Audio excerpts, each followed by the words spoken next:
Ya, kalau saya kasih keren berarti bonus 25 juta nanti saya kasih.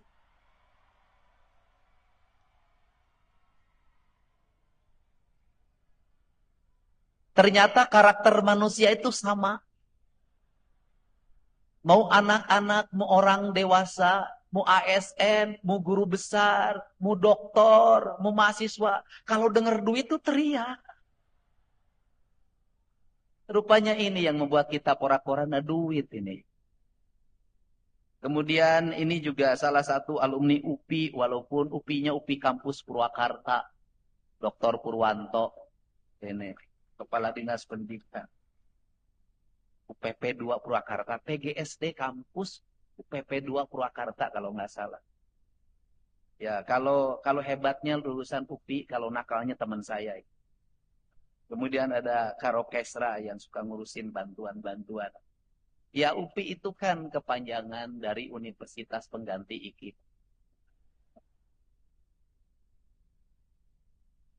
Dan kalau lihat dari posturnya, UPI ini sudah melanggar garis takdir yang ditetapkan waktu IKIP.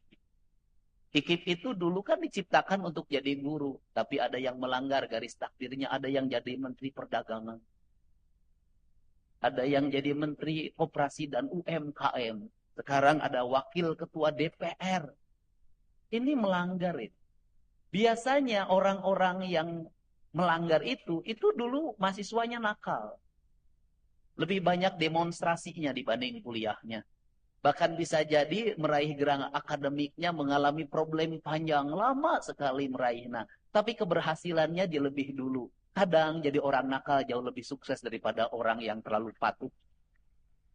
Pak Nukman juga dulu termasuk orang nakal sehingga jadi wakil gubernur.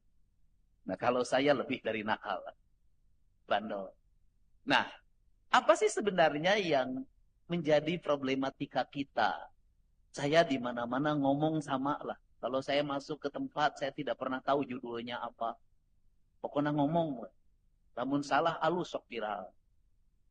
Jadi omong kenen kan melahirkan dua kubu yang suka dan yang tidak suka. Kedua-duanya saya memberikan pekerjaan pada mereka. Karena hari ini orang pinter itu kurang pekerjaan.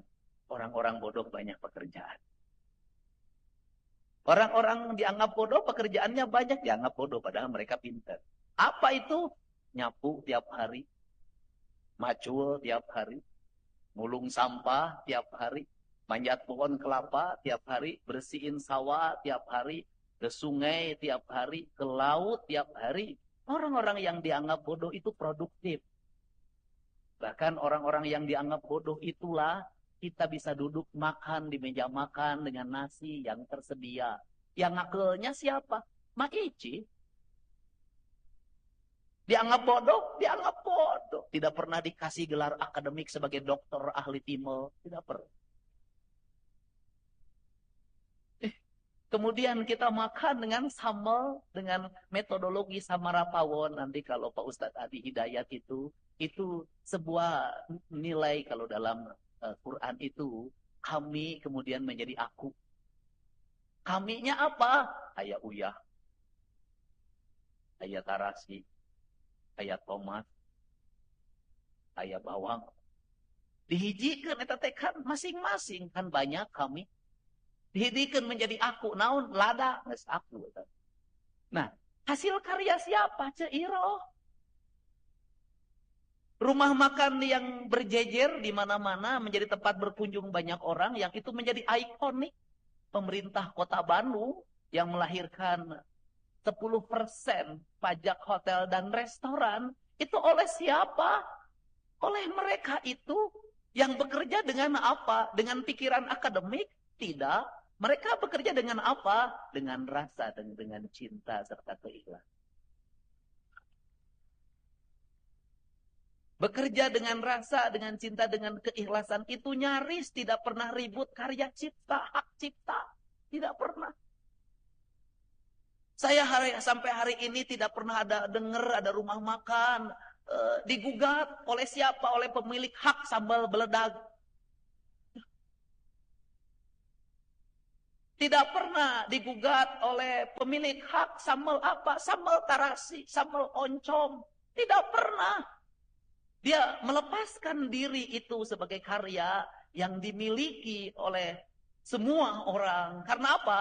Karena pengetahuan diciptakan bukan untuk memperkaya diri, nanti Pak Adi Hidayat menjelaskan. Pengetahuan diciptakan dan tercipta untuk kemanusiaan, untuk keadilan, dan untuk kemakmuran. Ketika pengetahuan dikapitalisasi menjadi hak cipta, maka lahirlah kapitalisme. Maka ketika ada kapitalisme, maka lahirlah hegemoni.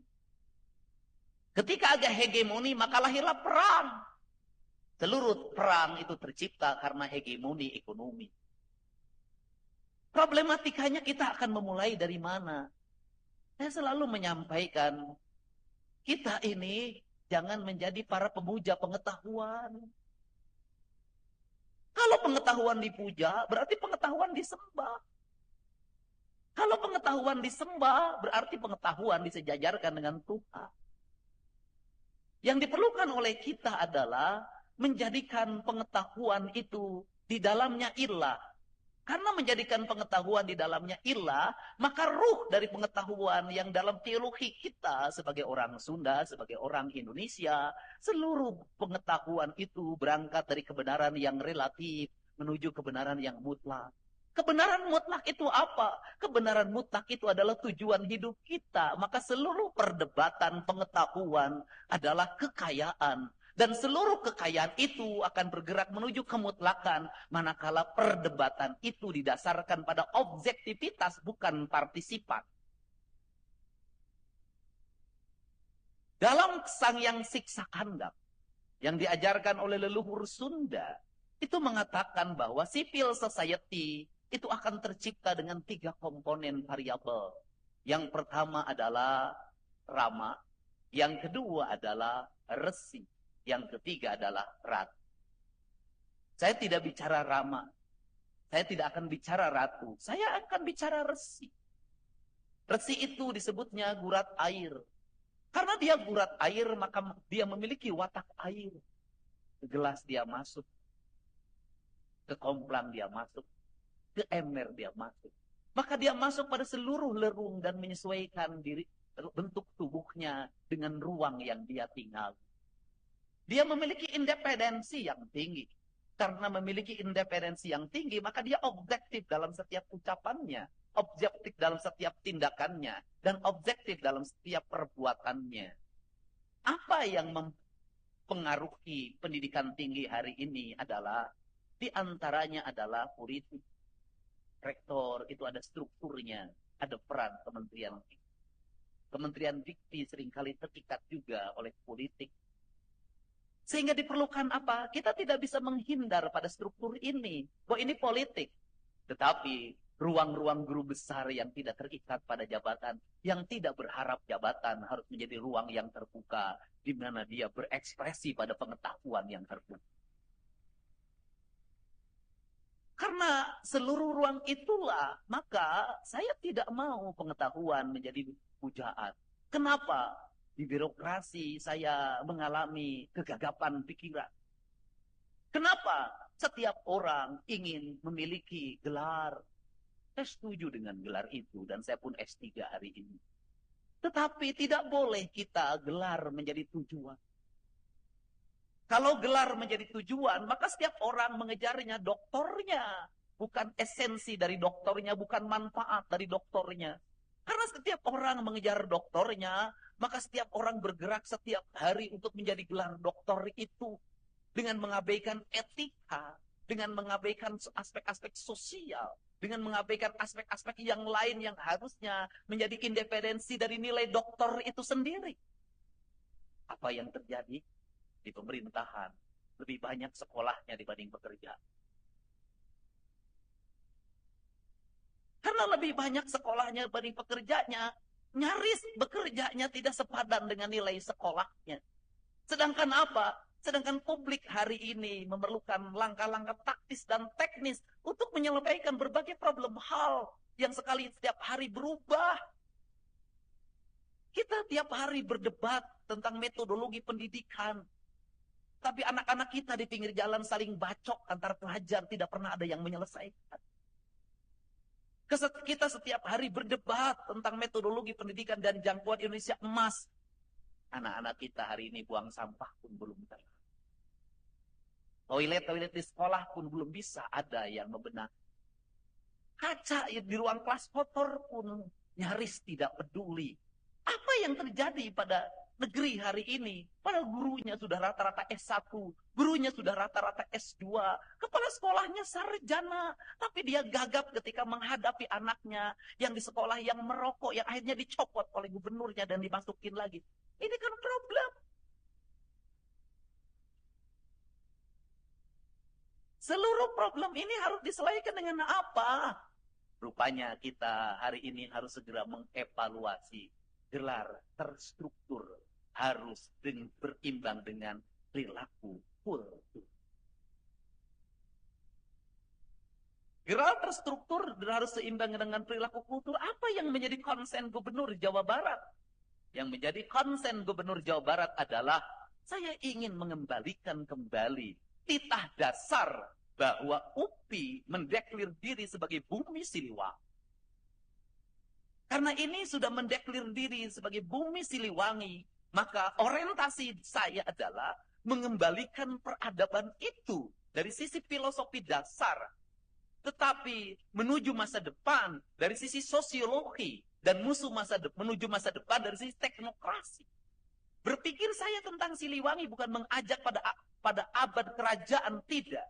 Tapi saya mengajak pada bahwa kita bisa membangun masa depan dengan filosofi dasar yang diletakkan oleh leluhur kita, yang menyatakan diri sebagai bumi tempat berpijaknya spirit silih asa, silih asi, silih asu. Nulung kanu butuh, nalang kanu susah, nganter kanu sieun, nyaangan kanu koekeun, dedehan welasan asihan. Prinsip-prinsip dasar pendidikan yang meletakkan Pancawaluya sebagai basic dasar pembentukan karakter manusia Sunda. Pertanyaannya adalah, kenapa kita selalu bergulat pada filsafat Prancis, pada Yunani, pada Romawi, padahal mereka belum pernah hidup jadi ketua RT di sini? Kenapa? Ternyata kegagapan pengetahuan yang dikembangkan di Indonesia dan di Jawa Barat adalah pengetahuan tidak didasarkan pada narasi pengalaman, tapi lebih didasarkan pada aspek-aspek akademik yang diuji dalam watak-watak akademik, bukan diuji dalam watak teknokrasi. Ini problem. Karena ini yang menjadi problem, maka konsen kita, UPI ini adalah miniatur negara. Kenapa? Dari Pancawaluya ada semua. Kalau bicara UPI harus melahirkan generasi yang cager, sudah ada fakultas kedokteran. Tinggal pertanyaannya adalah, fakultas kedokteran kita mau diarahkan pada mana? Pada berpikir pengobatan atau berpikir pencegahan?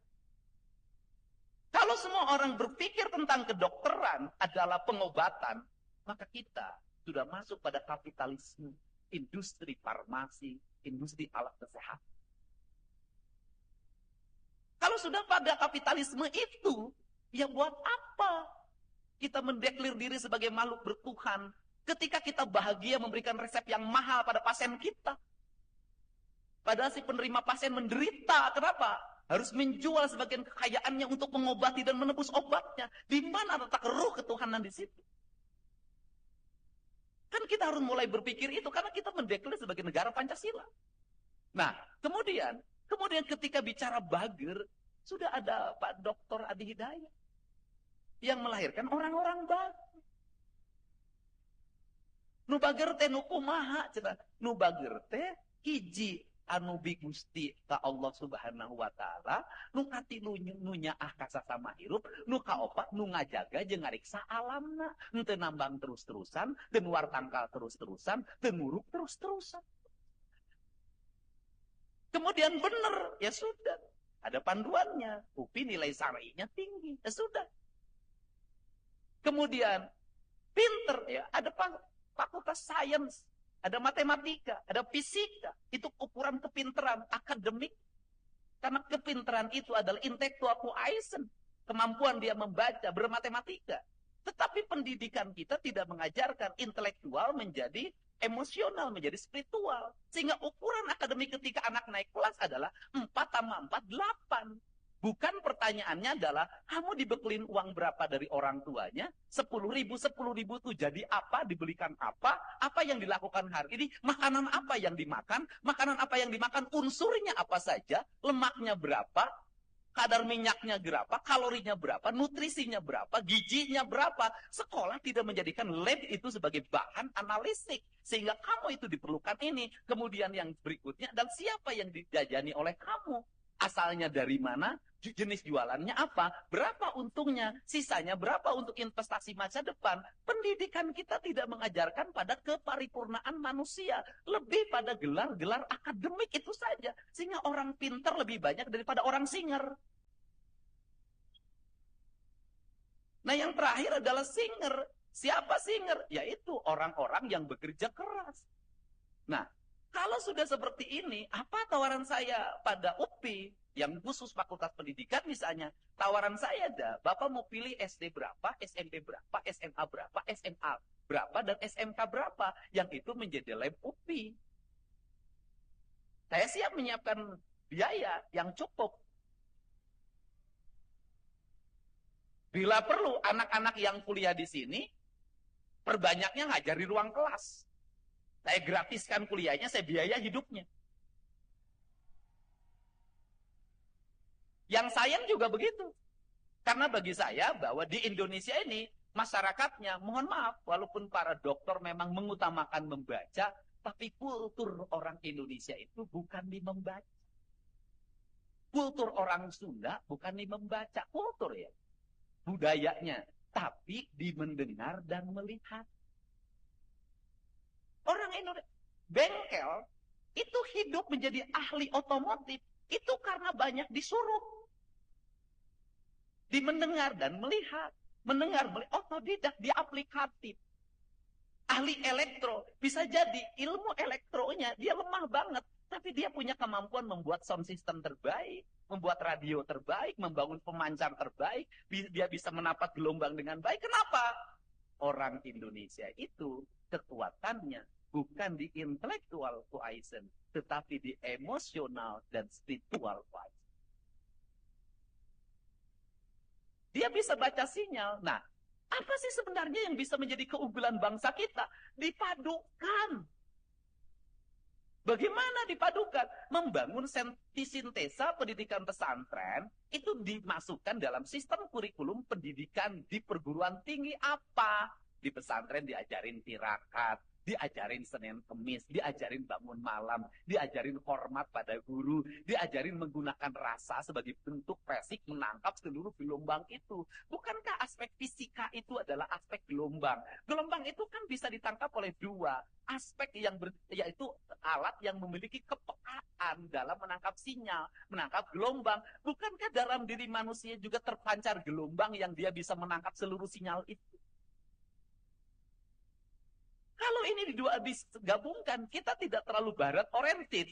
Kalau kita bisa memadukan pendidikan tinggi, menyatukan antara emosional, intelektual, dan spiritual, Indonesia bisa mengalahkan negara-negara maju. Kenapa? Karena kita unggul di sini.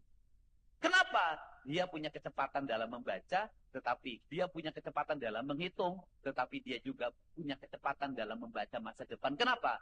Dia mampu membaca tanda-tanda perubahan berdasarkan gelombang rasa yang dia miliki. Maka itulah yang disebut dengan ni indung tawaku, ni bapak pajaman, pindah cai, pindah tampian. Yang terakhir, ini Pak Rektor bicara tentang bambu. Orang Sunda itu memiliki falsafah kehidupan, falsafah pendidikan, dan falsafah ketuhanannya, yaitu bambu. Kalimatnya sederhana. Congo nyuruh kanabu. Orang Jawa itu falsafah keris. Karena orang Jawa dulu tertradisi berperang dengan menggunakan lubang. Keris, manjing, dasaran. Orang Sunda itu tidak punya tradisi ekspansi. Keluar batas, kemudian merebut. Kenapa? Karena dia perkakasnya bambu. Karena perkasnya bambu, maka dia membangun peradaban bambu. Rumah dari bambu, pagar dari bambu. Dan bambu itu cermin pendidikan paripurna. Apa itu pendidikan paripurna? Congo nyuruh karena pupu kaluhur sirungan kehandap akar. Artinya, seorang insan akademik sebagai pencipta pengabdi kalau saya dulu itu, tidak akan yang memiliki basic dasar perguruan tinggi adalah pikirannya tembus ke langit, tapi kakinya berpijak di bumi. Dia hidup dalam kehidupan masyarakat. Nah, kemudian dalam falsafah Au itu ada Congo. Congo itu rakyat dengan banyak ranting di mana-mana. Maka dia diberi tugas biasanya nutupin kolam agar tidak dicuri. Dan bambu itu dari sudut pandang manapun indah, dibikin wayang-wayangan. Bambu itu adalah sebuah pohon yang berbicara dalam setiap waktu. Sudut pandang Arab pun bambu itu adalah kehidupan. Kemudian puhu itu paling bawah. Maka kalau mobil mundur itu puhu biasanya ganjel. Puhu itu adalah pamimpin. Pamimpin itu apa? Dia kata orang Sunda itu pamimpin itu boga tilu sifat dan menate cenah. Bisa diusapkan, bisa diupaikan, bisa diperut. Dia memiliki kelenturan. Dia memiliki ketangguhan. Maka saya kalau ketika memimpin, ada kalanya saya tuh memeluk dengan tangisan. Ada kalanya saya memberi, tetapi ada kalanya mata saya melotot kayak preman. Karena ini yang dipimpinnya beragam sikap dan karakter. Kan tidak mungkin saya menghadapi para penambang hapun. Ku abdi tambangnya pada ditutup. Eta punten mobil meni aragu kapasitasnya 40 tonan resah. Ludes atau aing digiles. Ya gitu ya, saya pasti melotot. Mundur dia. Ketua aing tutup saya kabeh. Harus begitu. Kan ada nada yang harus saya tinggi. Kenapa? Karena saya berhadapan dengan orang yang dengar mesin dalam setiap waktu. Beda kalau saya ngomong dengan para seniman yang biasanya bicara pelan aja, tong tarik-tarik doing atuh. Pada pelan. Nah, ini. Nah, kemudian dari sisi inilah bambu itu sempurna. Dari ujung ke ujung tak ada yang dibuat. Dalam pemahaman ketuhanan itu kan ada transendensi, ada imanensi, ada nilai spiritual, ada nilai ritual, ada nilai sosial. Ketiga-tiganya bersatu, tidak dipisah-pisahkan, tidak ada urusan masjid, tidak ada urusan sekolah, tidak ada urusan jalan, tidak ada urusan kantor. Bagi saya, masjid harus hadir ketika menghotmik jalan, tidak boleh dikurangi. Masjid harus hadir ketika di kantor, masjid harus hadir dimanapun. Masjid harus hadir dalam diri setiap manusia, sehingga setiap hari detaknya ilah ilaha illallah. Maka tidak boleh mengurangi meteran takarannya. Para pemborong tidak boleh mengurangi takarannya. Birokrat tidak boleh mengurangi takdarannya. Birokrat tidak boleh mengubah SPJ kenduri di imam menjadi perjalanan dinas. Kan Tuhan. Nah, kemudian Congo nyuruh karena puhu, kemudian apalagi dari bambu. Bambu itu pendidikan banget. Ini buat mahasiswa. Kenapa? Bambu itu makin muda, makin iwung, makin kaya. Di bajuan, di buluan. Iwung, bajunya penuh. Penuh rebung. Makin tua dia makin miskin. Dia melepas seluruh bajunya yang ada hanya kulit badannya yang makin mengkilat dan mengeri. Apa itu? Orang tua kita itu sudah bermeditasi, bertransformasi, mereinkarnasi diri menjadi lelaki-lelaki tua, ibu-ibu yang tua, badannya penuh. Dia hidup tanpa baju, dia hidup tanpa anting, dia hidup tanpa gelang. Di saat anak-anaknya menggunakan jas dan berdasi di UPI, tapi berapa keringat yang dia buang, berapa kalori yang dia buang, berapa lemak yang dia buang. Setiap hari seluruh pikiran yang hanya satu buat anaknya yang lagi sekolah dengan berbagai daya upayanya. Dia berani memiskinkan dirinya, tidak punya apa-apa untuk pendidikan anak. Maka dari karakter itulah saya memiliki cita-cita besar. Ini bukan sekarang filosofi, tapi harus menjadi sosiologi pelaku itu. Dan harus menjadi teknokrasi. Teknokrasinya apa? Saya yakin Jawa Barat itu akan menjadi daerah yang kaya raya. Manakala bambu menjadi komoditi strategi yang dihormati. Tidak usah lagi kita mencari kayu-kayu jati yang mahal. Yang ketika ditebang tidak tumbuh lagi. Kenapa kita tidak menggunakan bambu sebagai perkakas bangunan? bambu menjadi sebagai perkakas untuk meja kursi, bambu menjadi sebagai perkakas untuk arsitektur, untuk pagar, dan untuk apapun, termasuk untuk membuat pohon. Kenapa? Karena dalam dirinya terdapat karakter Sunda, di mana bambu terbaik itu adanya di Jawa Barat. Dan kita harus belajar sebuah negara yang hari ini memiliki dominasi yang sangat tinggi. Dia menguasai teknologi kereta, dia menguasai teknologi pesawat tempur, kapal induk, teknologi komunikasi, bahan bangunan, dan tata cara pembangunan yang murah. Tapi dia mendeklir negaranya sederhana, negara tirai. Dia tidak nyebut negaranya tirai beton. Simbolnya panda. Tiongkok yang simbolnya panda itu melakukan dominasi dunia. Kurang Sunda anu sebul na mau. Nganyuk bebakan.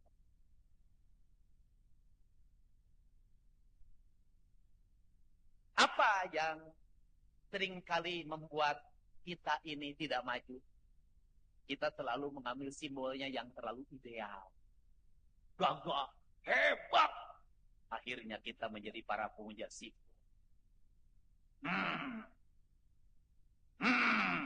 Balik ke Ima. Bapak, itu Bang Nagif.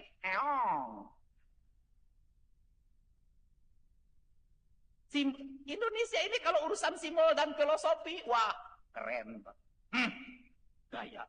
Pang hebatna, pang sukina, pang gagahna. Kan waktu dilarapkan jadi laku lampa, jauh. Kaluhur kesirungan, kehandap ke akar. Dan agar kaluhur sirungan kehandap akaran, UPI adalah sintesa bagi Jawa Barat masa depan dan Indonesia masa depan. Kenapa? Karena sangat yakin terhadap rektornya, Guru Cileun, kentel pejit.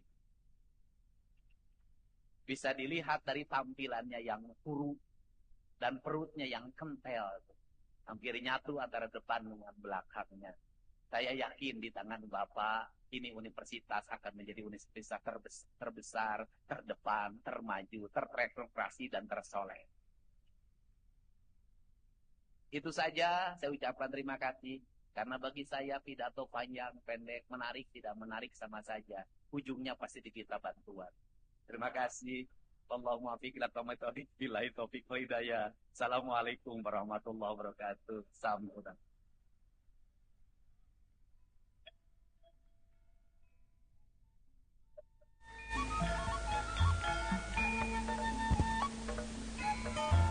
Hatur nuhun Kang Deddy Mulyadi atas pesan-pesannya yang sangat inspiratif bagi kami di Universitas Pendidikan Indonesia.